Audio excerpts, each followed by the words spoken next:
neither of us had Chris Kirk, but no, and we talked about it though. You know, like we kind of like mentioned him, and then we were like, nah, not Chris Kirk. Well, it's because he hasn't won on tour since like 2017 when he ripped off 4 wins. But anyone who hasn't researched Chris Kirk or gotten to know him, you really should. I would encourage you to read. I think PGA.com has a nice article about him from a couple years ago about his journey to sobriety, which has really helped change his game around. Those wins he ripped off in 2017, he was playing the best golf of his career. That's what happens. You start playing at a high level, you're going to start gathering up some wins. And it seems as though he had some issues with substance abuse, especially alcohol. And he's very candid about those things. He's still candid about those things. One of the reasons I read that article was because that's one of the first things he thanked when he won that tournament was his sobriety. So it's really interesting to see that. He's just a very forthcoming guy. And it was still exciting, even though Gerard is not a household name. He was real close. Far from it.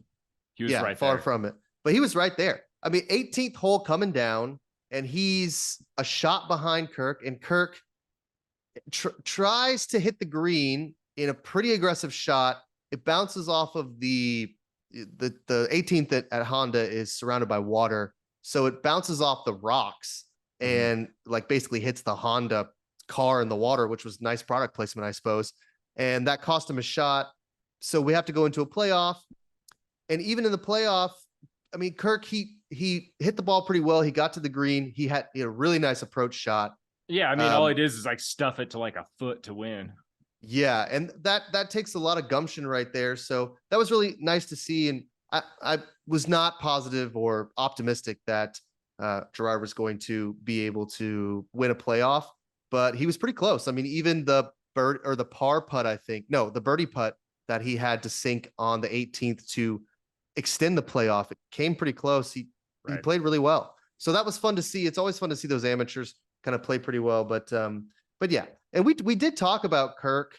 I think he's the guy to watch, but I don't know. I mean, even at 30-1, the price really wasn't that great for a guy who hasn't won on tour in like 5 years and is often not even in the conversation. So that's what you get with the Honda Classic is guys like Kirk who have a bad price, but he ended up winning. So credit to him. He played a really nice tournament and he played a really good Sunday, like a really good Sunday. Yeah. Not as good as Gerard.